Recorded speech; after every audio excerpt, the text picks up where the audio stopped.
আসসালামু আলাইকুম সবাইকে, আশা করি সবাই ভালো আছেন এবং সুস্থ আছেন। আলহামদুলিল্লাহ আমিও ভালো আছি। তো আজকে আমি এসেছি নহটায় কালাভুনা খাওয়ার জন্য। আসলে অনেক দিন যাবত থেকে ভাবছি যে নহটায় কালাভুনা খাওয়া দরকার। তো আজকে আমি চলে এসেছি আমার দুই ফ্রেন্ডের সাথে।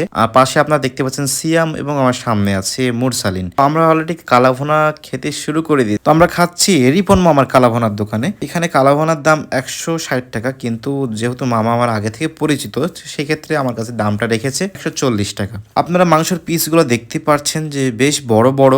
আসলে ভাই কি বলবো, নহটাতে যতগুলো নাম করা কালাভুনার দোকান আছে, কোনটা ভালো কোনটা খারাপ এই পার্থক্যটা বের করাই মুশকিল হয়ে যাবে। কারণ প্রত্যেকটা দোকানের টেস্ট এবং যে মাংসের পিসগুলো এবং কালার বলেন বা স্বাদ বলেন, জাস্ট মাইন্ড ব্লোয়িং। আর রাজশাহী শহর কিন্তু কালাভুনার জন্য বিখ্যাত।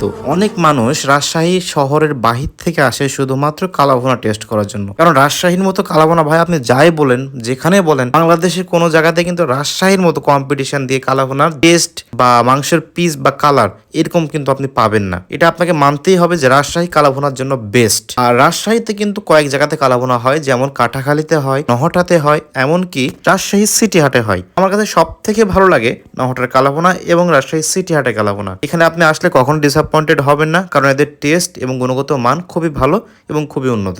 আজকে এই ভিডিওটা জাস্ট শখের বসে করা, আমি কিন্তু প্রফেশনাল ভাবে এটা মেক করছি না। অনেকেই কিন্তু, নাম বলছি না, অনেকে রাজশাহী শহরের মধ্যে কিন্তু কালাভুনার মধ্যে কালার মিশ্রণ করে, যেটা মানুষের দেহের জন্য ক্ষতিকর। খেয়াল করে দেখবেন কয়েকটা মশলা আছে, যেমন জয়ত্রী, জয়ফল, এমনকি পোস্তদানা, এগুলো দিয়ে কিন্তু কালাভুনার টেস্ট এবং কালারটা বৃদ্ধি করা হয়, যেটা কিন্তু খুবই ক্ষতি করে। তো সম্মানিত দর্শক, আজকের ভিডিওটা আমার এই পর্যন্তই। দেখা হচ্ছে ইনশাল্লাহ নেক্সট ভিডিওতে। আরো জোস ভিডিও আসছে। Be ready guys.